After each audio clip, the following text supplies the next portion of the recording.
L'infidélité dans les relations amoureuses est une grave problématique. La plupart du temps, c'est une expérience extrêmement douloureuse. Elle ébranle les fondations même de la relation, détruit la confiance, remet tout en question et suscite une douleur et une trahison profonde. Elle met la relation sens dessus dessous. Souvent, la personne qui a été trompée se demande: est-ce que tout était un mensonge? La tromperie n'affecte pas seulement les conjoints. Elle bouleverse la vie de l'ensemble du système familial et lui cause une grande souffrance. En tant que thérapeute de couple, je suis souvent en colère de voir à quel point l'infidélité est traitée de manière insignifiante et légère dans les médias dominants. Dans la vie réelle, il ne s'agit pas d'une petite chose, mais d'une catastrophe relationnelle. Le chemin de la guérison prend souvent des années et est un processus douloureux et déchirant. Il exige un engagement et un courage considérable de la part des deux parties. Au cours de ce voyage de guérison, j'ai souvent entendu le partenaire infidèle dire en thérapie: si j'avais su la déception que cela allait causer, je n'aurais jamais eu cette aventure. Les relations intimes peuvent être reconstruites après une infidélité. J'ai vu de mes propres yeux qu'avec de l'engagement,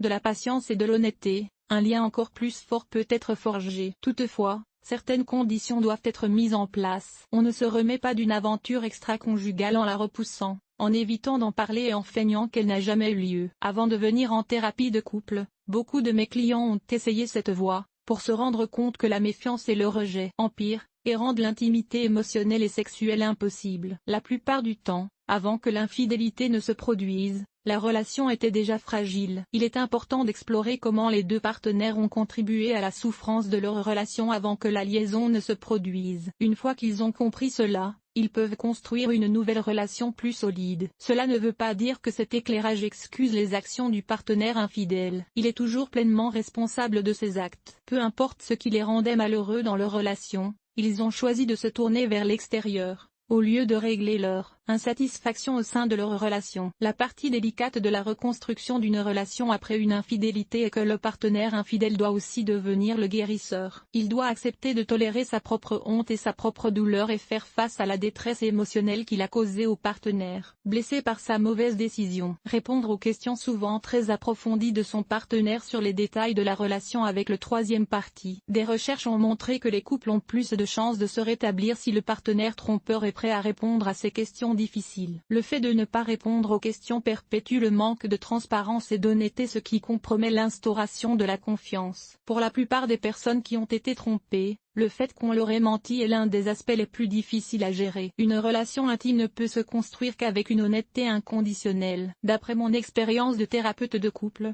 il n'est possible de tenter de reconstruire une relation que lorsque cette décision a été prise. Tant que cette étape n'a pas été franchie, la thérapie de couple est une perte de temps. Cela implique de ne plus voir le partenaire en personne et d'arrêter toute communication. Si le partenaire étranger tend la main au partenaire qui vous a offensé, il doit en informer le partenaire blessé dès que possible. Il ne peut y avoir de secret, sinon le processus de guérison est compromis. Les liaisons sont souvent enivrantes. Le secret et la nouveauté conduisent souvent à des sentiments d'euphorie. Des hormones de bien-être et de plaisir circulent dans les veines. Elles déclenchent des états d'euphorie sexuelle et émotionnelle. Cela peut être particulièrement vrai si l'intimité sexuelle et émotionnelle n'a pas été satisfaisante dans la relation amoureuse. Tant que cette importante énergie émotionnelle et sexuelle est drainée de la relation primaire engagée, il n'est pas possible d'explorer. Si elle peut être reconstruite, c'est comme essayer d'allumer un feu sans étincelle et sans bois d'allumage. Il s'agit d'une condition préalable essentielle pour pouvoir entamer le processus de reconstruction. L'ancienne relation est morte, une nouvelle relation ne peut être construite que sur une base solide de responsabilité et de remords. D'après mon expérience, si la personne qui a été trompée n'a pas ressenti directement que son partenaire est dévasté par la douleur qu'elle lui a causée et n'a pas exprimé explicitement qu'elle est profondément désolée,